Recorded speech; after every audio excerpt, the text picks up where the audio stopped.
Olá, seja bem-vindo à terceira aula do método Passos Firmes do módulo 2. Estamos falando sobre o funcionamento de cada órgão relacionados ao equilíbrio e na aula de hoje nós vamos falar sobre os olhos, quais são as estruturas desses órgãos, como que ele trabalha. Agora que vocês já entendem a partir da aula anterior que é fundamental os olhos porque eles informam para o cérebro sobre a situação espacial em que se encontra o nosso corpo.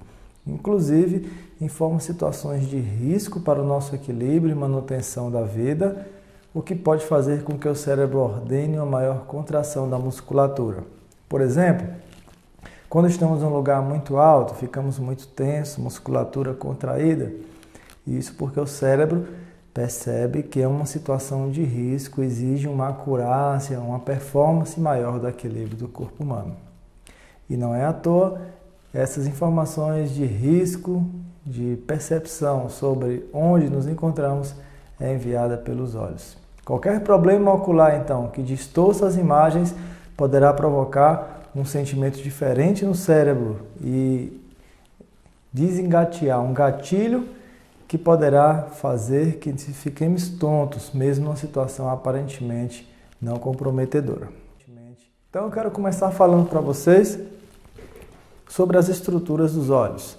Nessa imagem você consegue ver que os olhos é revestido por uma pequena película que nós enxergamos como o branco dos olhos, conhecido como a córnea, tá?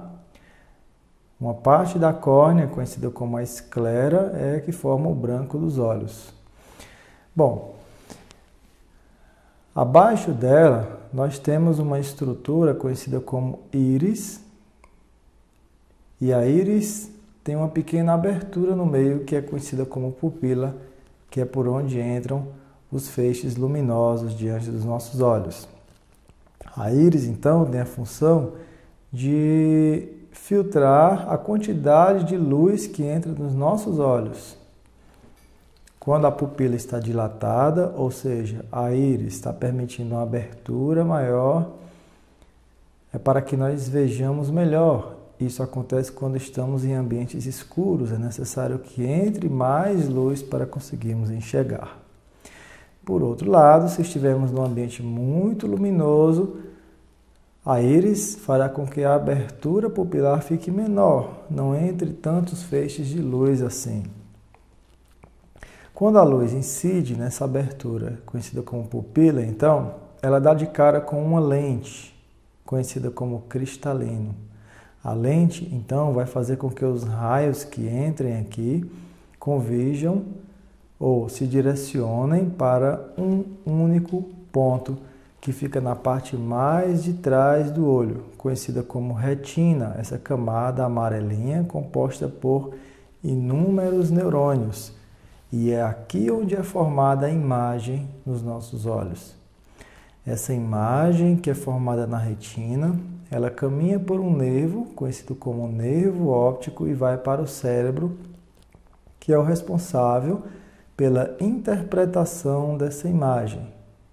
A imagem que se forma aqui na parte de trás do olho, na retina, ela é uma imagem sem nenhum significado, simplesmente uma imagem.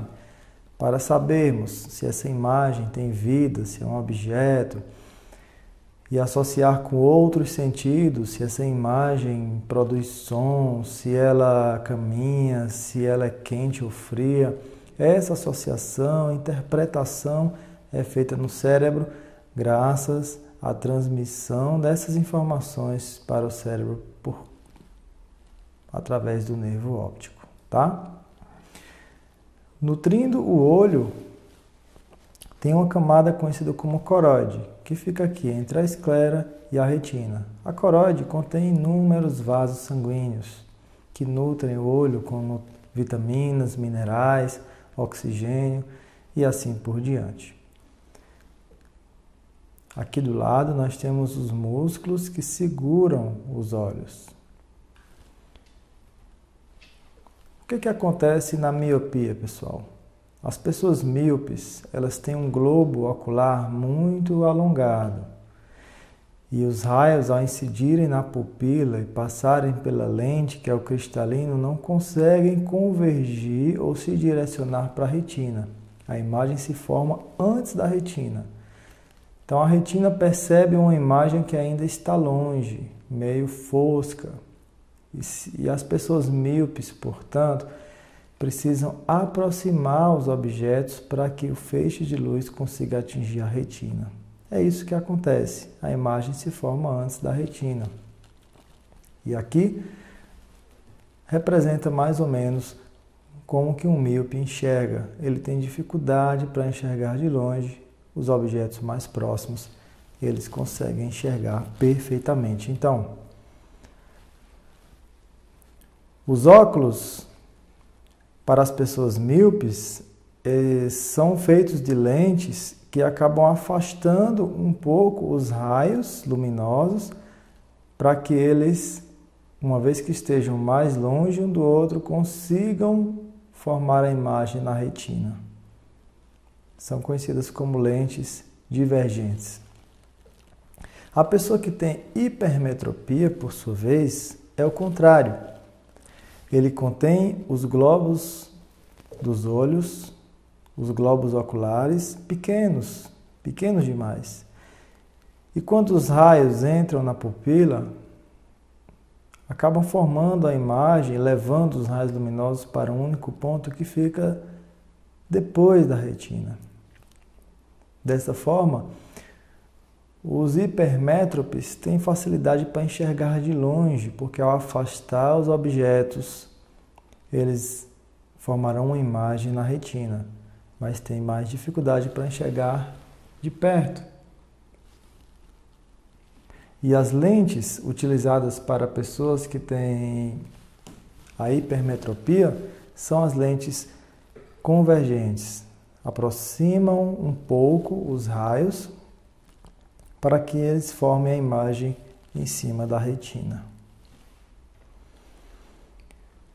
As pessoas que têm astigmatismo são pessoas que contêm irregularidades na curvatura da córnea, que é aquela membrana muito fina que recobre os olhos, cuja parte mais branca se chama esclera.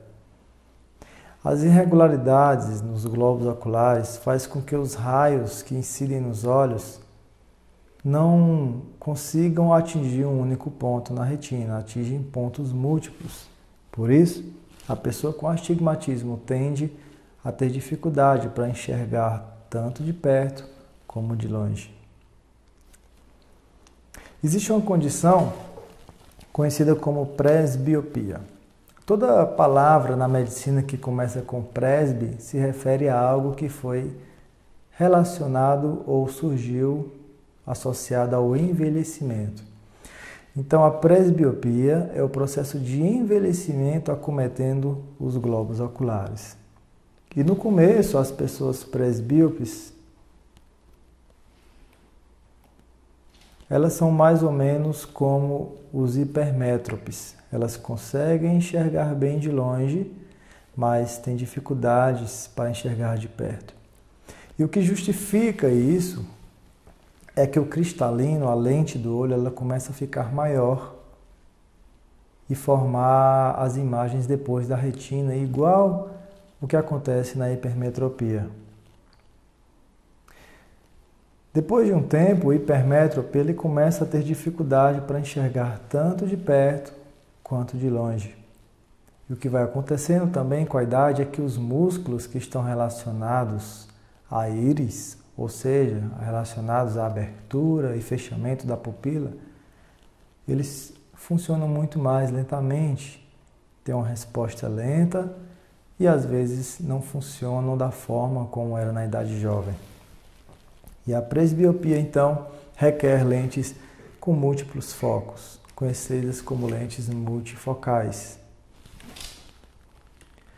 Todas as informações que o olho capta, então, pessoal, que forma na retina ou fora dela, são transmitidas para esse nervo, conhecido como nervo óptico, que levará, então, as informações para o sistema nervoso central, para o cérebro, para regiões específicas do cérebro.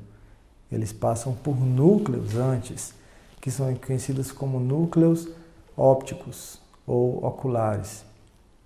E esses núcleos conectam-se com os núcleos dos labirintos.